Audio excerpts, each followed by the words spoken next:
ለህድ ውስጥ ከስራው ጋር የታያ በቤተ መንግስት ውስጥ በጸጋ ይኖረው ወደ ቀብሩ አልወረደምን?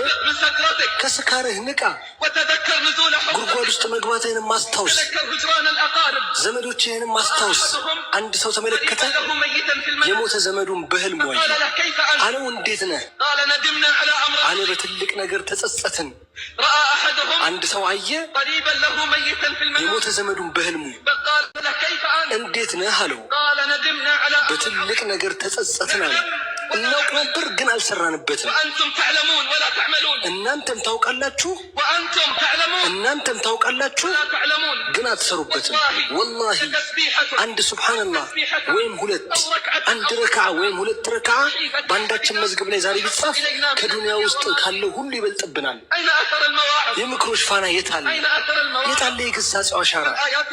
በልቦቻችን ያሉ አያቶች የታሉ? የረህማን ንግግር ፋና?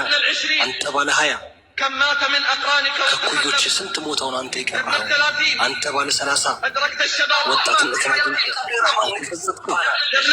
አንተ ባለ 40 ሄደ ስንት ሞተውን አንተ ይቀርሃል? አንተ ጨዋታ ላይ ዘወትር አንተ ባለ 50 አንተ ለቃጥሎ የደረስክ አዝመራ አንተ መቃጥሎ የደረስክ አዝመራ ነው። መቶን አጋንሰሃል።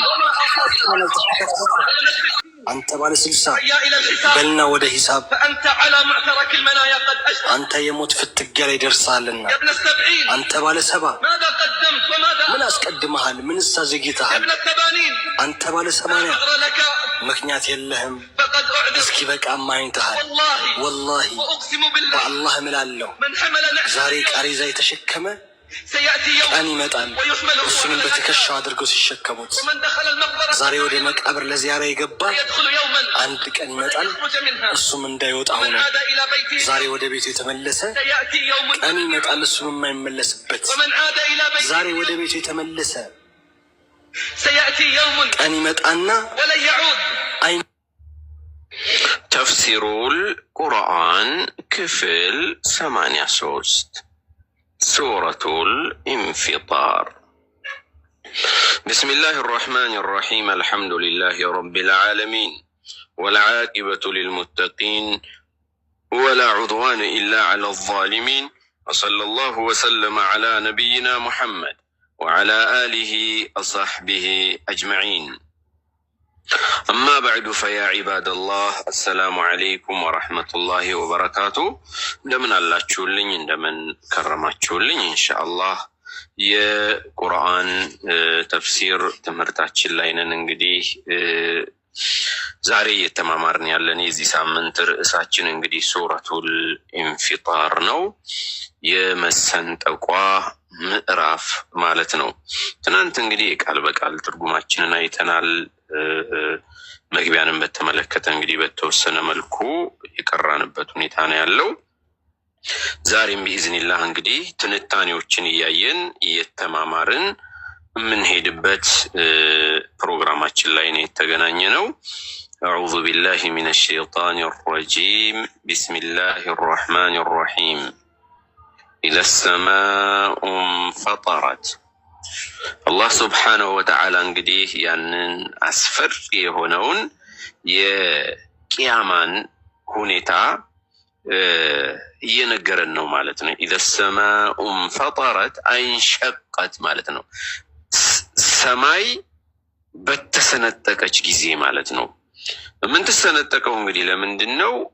ሊኑዙሊል መላኢከቲ መላእክቶች ይወርዳሉና ማለት ነው። ያዕኒ እንሸቀት ከማ ቃለ አላሁ ተባረከ ወተዓላ ኢዘ ሰማኡ እንሸቀት ወአዚነት ሊረቢሃ ወሑቀት እንዳልነው ከዚህ በፊት እንደቀራ ነው ማለት ነው። እና ኢዘ ሰማኡ እንፈጠረት አለ ማለት ነው። አይንሸቀት በሌላም አንቀጽ ላይ ሱረቱል ሙዘሚል ላይ ምን ብሏል? አሰማኡ ሙንፈጢሩን ቢህ ብሏል። እና የሚወርዱት መላእክቶች ናቸው ተብሏል። ወኢዘል ከዋኪቡ እንግዲህ ወኢዘል ከዋኪቡ አይን ኑጁሙ ማለት ነው። ወኢዘል ከዋኪቡ ከዋክብቶችም ኢንተሰረት በወደቁ ጊዜ ማለት ነው። እንግዲህ ምንድነው ኢንተሰረት ማለት አይ ተሳቀጠት ማለት ወደቀች ማለት በወደቀች ጊዜ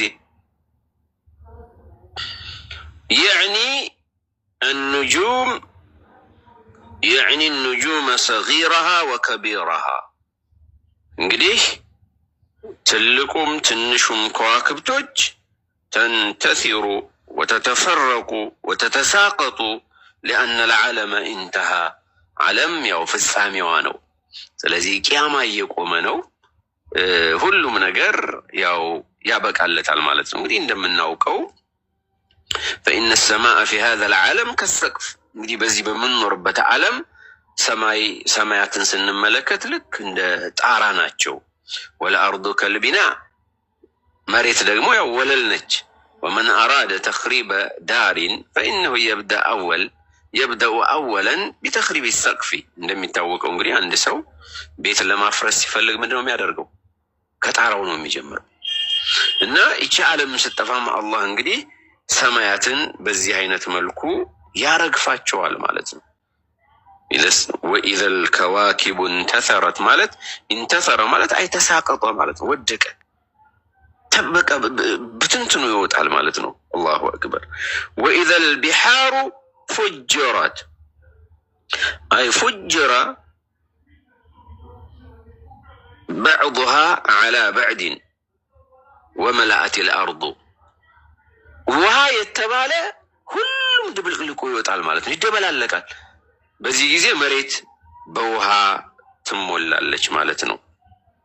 قال ابن عباس فجر الله بعضها في بعض وقال الحسن فجر الله بعضها في بعض فذهب ماؤها وقال قتادة اختلط مالحها بعذبها ማለት ነው።